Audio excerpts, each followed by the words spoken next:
जय श्री कृष्णा। राधे राधे। आप सभी प्रिय भक्तगणों को ज्येष्ठ शुक्ल पक्ष की व्रत पूर्णिमा की हार्दिक शुभकामनाएं एवं अनंत बधाइयाँ। चलिए आज सुनते हैं ज्येष्ठ शुक्ल पक्ष की व्रत पूर्णिमा व्रत कथा। पूर्णमासी व्रत कथा।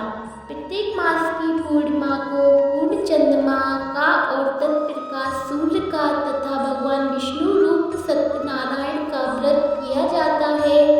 यह पूर्णिमा व्रत के हेतु चंद्रोदय व्यापनी की जाती है। इसमें देव पूजन, दान पुण्य, तीर्थ स्थान व वेद पुराण सुनने से अक्षय का पुण्य मिलता है। यदि इस दिन चित्रा नक्षत्र हो तो तरह तरह के वस्त्र दान से स्त्रियों के सौभाग्य की वृद्धि होती है। अच्छी संतान व सौभाग्यदायक के लिए स्त्रियों को द्वादशी अर्थात 32 पूर्णमासियों का व्रत करना चाहिए।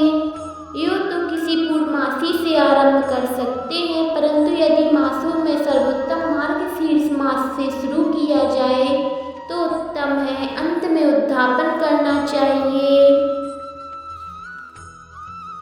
पूर्णमासी व्रत कथा।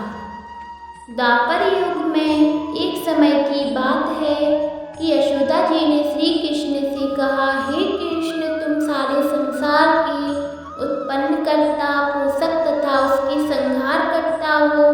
आज कोई ऐसा व्रत कहो मुझसे जिसके करने से मृत्यु लोक में स्त्रियों को विधवा होने का भय ना रहे तथा वह व्रत भी सभी मनुष्यों की मनोकामनाएं पूर्ण करने वाला हो। श्री कृष्ण कहने लगे, हे माता, तुमने अति सुंदर प्रश्न किया है। मैं तुमसे ऐसे ही व्रत को सविस्तार कहता हूँ। सौभाग्य की प्राप्ति के लिए स्त्रियों को 32 पूर्णमासियों का व्रत करना चाहिए। इस व्रत के करने से स्त्रियों को सौभाग्य की प्राप्ति मिलती है। यह व्रत अचल सौभाग्य देने वाला, भगवान शंकर के प्रति मनुष्य मात्र की भक्ति बढ़ाने वाला। यशोदा जी कहने लगी, हे कृष्ण, सर्वप्रथम इस व्रत को मृत्यु लोक में किसने किया था? इसके विषय में विस्तार पूर्वक मुझसे कहिए। श्री कृष्ण कहने लगे कि इस भूमंडल पर एक अत्यंत प्रसिद्ध राजा चंद्रहास से पालित अनेक प्रकार के रत्नों से परिपूर्ण कार्तिका नाम की एक नगरी थी। वहाँ पर धनेश्वर नाम एक ब्राह्मण था और उसकी स्त्री अति सुशीला रूपवती नाम की थी। दोनों ही उस नगरी में बड़े प्रेम के साथ रहते थे। घर में धन आदि की कमी नहीं थी। उनको एक दुख था कि उनकी कोई संतान नहीं थी। इस दुख से वह अत्यंत दुखी रहा करते थे। एक समय बड़ा तपस्वी योगी उस नगरी में आया। वह योगी उस ब्राह्मण के घर को छोड़कर सभी अन्य घरों से भिक्षा लिया करता था, भोजन किया करता था। रूपवती वह भिक्षा नहीं लिया करता था। उस योगी ने एक दिन रूपवती से भिक्षा न देकर किसी अन्य घर से भिक्षा मांगकर गंगा किनारे जाकर प्रेम पूर्वक खा रहा था कि धनेश्वर ने योगी को यह सब कार्य कर देख लिया। अपनी भिक्षा को अनादर से दुखी होकर धनेश्वर योगी से बोला, हे महात्मा, आप सभी घरों से तो भिक्षा लेते हैं, परंतु मेरे घर की भिक्षा कभी नहीं लेते, तो इसका कारण क्या है? योगी कहने लगे कि निपुत्री के घर से भिक्षा पतितों के अन्न तुल्य होती है और जो पतितों का अन्न खाता है वह भी पतित हो जाता है। चूँकि तुम निपुत्र हो, अतः पतित हो जाने के भय से मैं तुम्हारे घर की भिक्षा नहीं लेता हूँ। धनेश्वर यह बात सुनकर अपने मन में बहुत दुखी हुआ और हाथ जोड़कर योगी के पैरों पर गिर पड़ा तथा अत्तर भाव से कहने लगा, हे महाराज, यदि ऐसा है तो आप मुझसे पुत्र प्राप्ति का उपाय बतलाएं। आप सर्वज्ञ हैं, मुझ पर अवश्य ही कृपा कीजिए। धन की मेरे घर में कोई कमी नहीं, परंतु पुत्र न होने के कारण मैं अत्यंत दुखी हूँ। आप मेरे इस दुख का हरण करें, आप सर्वज्ञवान हैं। यह सुनकर योगी कहने लगे, हे ब्राह्मण, तुम चंडी जी की आराधना करो। घर आकर अपनी पत्नी स्त्री से यह सब वृत्तांत कहा और आप तप के निमित्त से वन में चला गया। वन में जाकर उसने चंडी की उपासना की, उपवास किया। चंडी ने 16वें दिन उसको स्वप्न में दर्शन दिया और कहा, हे धनेश्वर, जा तेरा परंतु पुत्र होगा, परंतु वह 16 वर्ष की आयु को प्राप्त हो जाएगा। यदि तुम पूर्णमासियों का व्रत विधि पूर्वक करोगे तो वह दीर्घायु हो जाएगा। जितनी तुम्हारी सामर्थ्य हो आटे के दिए बनाकर शिव जी का पूजन करना, परंतु पूर्णमासी व्रत 32 हो जाने चाहिए। प्रातः काल होने पर इस ध्यान के समीप ही तुमको एक आम का वृक्ष दिखाई देगा। उस पर चढ़कर एक फल तोड़कर शीघ्र अपने घर चले जाना। अपनी स्त्री से सब वृत्तांत कहना। स्थान के पश्चात वह स्वच्छ होकर श्री शंकर जी का ध्यान करके उस फल को खा लेगी। तब शंकर भगवान की कृपा से उसको गर्भ रह जाएगा। जब ब्राह्मण प्रातः काल उठा तो उसने उस स्थान के पास एक आम का वृक्ष देखा जिस पर एक अत्यंत सुंदर आम का फल लगा हुआ था। उस ब्राह्मण ने उस आम के वृक्ष पर चढ़कर उसको फल का प्रयत्न किया तोड़ने का, परंतु वह वृक्ष से कई बार प्रयत्न करने पर भी ना चढ़ पाया। तब उसने ब्राह्मण ने बहुत चिंता हुई, उत्पन्नता हुई। ब्रह्मनाशक श्री गणेश जी की वंदना करने लगा। हे दयानिधि, हे दया सिंधु, अपने भक्तों के विघ्नों का नाश करके उनके मंगल कार्य करने वाले, दुष्टों को नाश करने वाले, रिद्धि सिद्धि को देने वाले प्रभु, आप मुझको कृपा करके इतना बल देवे अपने मनोरथ को पूर्ण कर सकूं। इस प्रकार गणेश जी की प्रार्थना करके उनकी कृपा से धनेश्वर वृक्ष पर चढ़ गया। उसने एक अति सुंदर फल को देखा। उसने सोचा कि जो वरदान फल मिला यह वही है, क्यों फल दिखाई नहीं देता। उस धनेश्वर ब्राह्मण ने जल्दी से उस फल को तोड़कर अपनी स्त्री को लाकर दे दिया और उसकी स्त्री अपने पति की कथा अनुसार बात सुनकर उस फल को खा लिया और वह गर्भवती हो गई। देवी जी की असीम कृपा से उसे एक अत्यंत सुंदर पुत्र पैदा हुआ जिसका नाम उन्होंने देवदास रखा। माता पिता के हर्ष और शोक के साथ वह बालक शुक्ल पक्ष के चंद्रमा की भांति माता पिता के घर में बढ़ने लगा। भवानी की कृपा से वह बालक अति सुंदर, सुशील और विद्यावान, पढ़ने में बहुत निपुण था। दुर्गा के अनुसार कही उसकी माता ने 32 पूर्णमाहों का व्रत रखना शुरू कर दिया था जिससे उसका पुत्र दीर्घायु बढ़े वाला हो जाए। 16वां वर्ष लगते ही देवदास के माता पिता को बहुत चिंता हुई कि उनके पुत्र इस वर्ष मृत्यु न हो जाए। इसलिए उन्होंने अपने मन में विचार करके किया कि यह दुर्घटना उनके सामने हो जाए तो वो उसे सहन नहीं कर सकेंगे। उन्होंने देवदास के मामा को बुलाया और कहा, हमारी इच्छा है कि देवदास को 1 वर्ष के लिए काशी जा विद्यालय में अध्ययन किया के लिए भेज दिया जाए। हम उसको अकेला नहीं छोड़ना चाहते, इसलिए तुम साथ चले जाओ। 1 वर्ष के पश्चात उसको वापस लौटा लाना।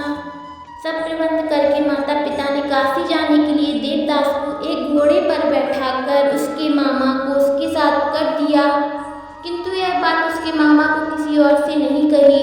धनेश्वर ने एक सपत्नीक अपने पुत्र की मंगल कामना तथा दीर्घायु के लिए भगवती दुर्गा की आराधना और पूर्णमासियों का व्रत करना आरंभ कर दिया।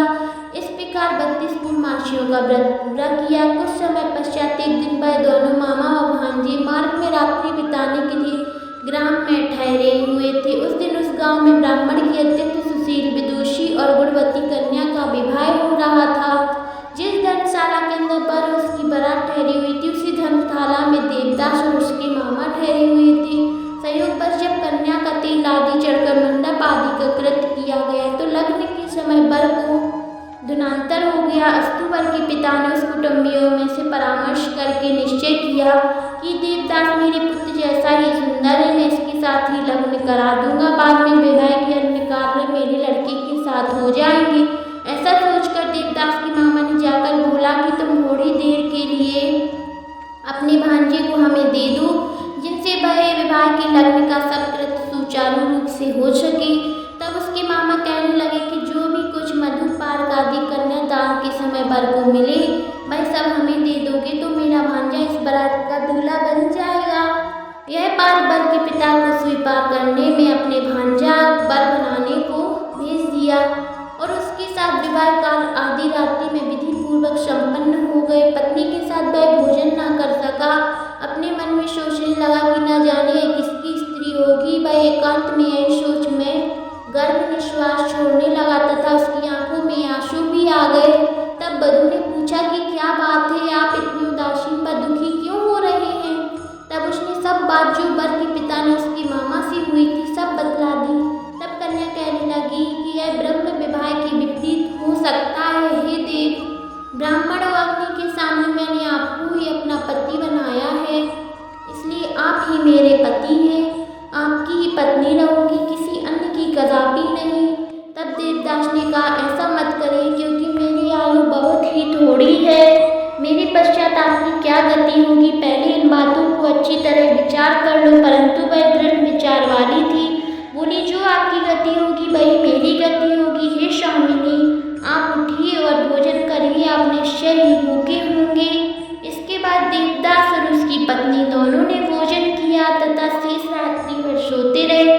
प्रातःकाल 4 बजे देवदास ने अपनी पत्नी को 3 नगों से जड़ी हुई एक अंगूठी दी, एक रुमाल दिया और बोला, हे प्रिय, इसे लो और संकेत समझकर स्थिर चित्त हो जाओ। मेरा मरण जीवन जानने के लिए एक पुष्प वाटिका बनाओ, उसमें सुगंधित वाली एक नव मल्लिका लगा दो, उसको प्रतिदिन जल से सींचा करो और आनंद के साथ खेलो कूदो तथा उत्सव मनाओ। जिस समय और जिस दिन मेरा प्राणांत होगा यह फूल सूख जाएंगे, ये फिर हरे हो जाएं तो जान लेना कि मैं जीवित हूँ। यह बात निश्चय करके समझ लेना, उसमें कोई संशय नहीं। यह समझा कर वह चला गया। प्रातः काल होते ही बांसुर बाजे बजने लगे और जिस समय विवाह के कार्य समाप्त करने के लिए वर तथा सब बराती मंडप में आए तो कन्या ने वर को भली प्रकार से देखा। अपने पिता से कहा कि यह मेरा पति नहीं है, मेरा पति वही है जिसके साथ रात्रि को मेरा परिग्रहण हुआ था, इसके साथ मेरा विवाह नहीं हुआ है। यदि यही है तो बताए मैंने इसको क्या दिया। मधुपर्क और कन्यादान के समय जो आभूषण दिए थे उन्हें दिखाए। बारात को मैंने उनसे क्या गुप्त बातें की थी वह सब सुनावे। पिता उसकी कथा अनुसार वर को बुलवाया। कन्या की वह सब बात सुनकर वर कहने लगा कि मैं कुछ नहीं जानता। इसके पश्चात लज्जित होकर वह अपना समूह लेकर गया और सारी बारात भी अपमानित होकर वहां से लौट गई। श्री कृष्ण भगवान बोले, हे माता, इस प्रकार देवदास काशी विद्याध्ययन के लिए चला गया। जब कुछ समय बीत गया तो काल से प्रेरित होकर एक सर्वरात्रि के समय आया। उसे दर्शने के लिए वहां पर पहुंचा। उस समय विषधर के प्रभाव से उसका शयन स्थान चारों ओर से विषैला हो गया, परंतु वृषराज के प्रभाव से उसको काटने पर, क्योंकि पहले से ही माता ने 32 पूर्णमासियों का व्रत कर रखा था। इसके पश्चात मध्याह्न के समय स्वयं काल वहां पर आया और उसके शरीर के प्राणों को निकालने लगा, प्रयत्न करने लगा, जिससे वह मूर्छित होकर पृथ्वी पर गिर पड़ा। भगवान की कृपा से उसी समय श्री पार्वती जी के साथ शंकर जी वहां पर आ गए। उन्होंने उसकी मूर्छित दशा को देखकर श्री पार्वती जी ने भगवान शिव जी से कहा, हे महाराज, इसकी माता ने पहले से ही 32 पूर्णमाओं का व्रत किया है, जिसके प्रभाव से हे भगवान इसको प्राण दान दे दे। भवानी के कहने पर भगवान शिव जी ने उसको प्राण दान दे दिए। इस व्रत के प्रभाव से मृत्यु से छोड़ जाने के लिए दिया और स्वस्थ होकर बैठा दिया। उधर उसकी स्त्री भी उसके आगमन की प्रतीक्षा किया करती थी। जब उसने देखा कि पुष्प वाटिका में अब पुष्प भी नहीं रहे तो उसको अत्यंत आश्चर्य हुआ। जब वह वैसे ही फिर हरी भरी हो गई तो वह जान गई कि वह जीवित है। यह देखकर वह बहुत प्रसन्न अपने मन में पिता से कहने लगी, पिताजी, मेरे पति जीवित हैं, आप उनको ढूंढ लें। जब 16वां वर्ष व्यतीत हो गया तो वह देवदास भी अपने मामा के साथ काशी से चल दिए। इधर उसके ससुर को ढूंढने के लिए अपने घर से जाने ही वाले थे कि वह दोनों मामा भांजे वहां पर आ गए। उनको आया देखकर उसका ससुर बड़ी प्रसन्नता के साथ अपने घर ले आया। उस समय नगर के निवासी भी वहां इकट्ठे हो गए और सबने निश्चय किया कि अवश्य ही इसी बालक के साथ कन्या का विवाह हुआ था। उस बालक को जब कन्या ने देखा तो पहचान लिया और कहा, यह तो वही है जो संकेत करके गया था। सभी कहने लगे कि भला हुआ यही आ गया और सब नगरवासियों ने आनंद मनाया। कुछ देर बाद देवदास अपनी पत्नी और मामा के साथ अपने ससुर के घर से बहुत सारा धन व दहेज लेकर अपने घर के लिए प्रस्थान किया। वह अपने गांव के निकट आ गया। कई लोगों ने इसको देखकर उसके माता पिता को पहले ही जाकर खबर दे दी कि तुम्हारा पुत्र देवदास अपनी पत्नी और मामा सहित आ रहे हैं हुआ। किंतु जब और लोगों ने भी आकर उनकी बात का समर्थन किया तो उनको बड़ा आश्चर्य हुआ। लेकिन थोड़ी देर में देवदास ने आकर अपने माता पिता के चरणों में अपना सिर रखकर प्रणाम किया और उसकी पत्नी ने अपने सास ससुर के पैरों को स्पर्श किया तो माता पिता ने अपने पुत्र व पुत्रवधू को अपने हृदय से लगा लिया और दोनों की आंखों से प्रेम आंसू बह चले। अपने पुत्र पुत्रवधू के आने की खुशी में धनेश्वर ने बड़ा भारी उत्सव किया और ब्राह्मणों को बहुत सा धन दक्षिणा देकर प्रसन्न किया। श्री कृष्ण जी कहने लगे, इस प्रकार धनेश्वर 32 पूर्णिमाओं के व्रत के प्रभाव से पुत्रवान हो गया। जो स्त्रियां इस व्रत को करती हैं वे जन्म जन्मांतरों में वैभव का दुख नहीं भोगती, वे सदैव सौभाग्यशाली बनी रहती है। मेरा वचन है, इसमें कोई संदेह नहीं। जानना यह व्रत पुत्र पुत्रों को देने वाली तथा संपूर्ण मनोकामना को पूर्ण करने वाली 32 पूर्णिमाओं का व्रत करने से सभी इच्छाएं भगवान शिव जी की कृपा से पूर्ण होती हैं। राधे राधे। जय श्री कृष्णा, जय श्री हरे विष्णु। अभी तक आप सभी भक्तों ने चैनल को सब्सक्राइब नहीं किया है तो चैनल को जरूर सब्सक्राइब करिएगा। अगर वीडियो अच्छी लगी है तो लाइक कमेंट शेयर सब्सक्राइब जरूर करिए। जय श्री कृष्णा, राधे राधे।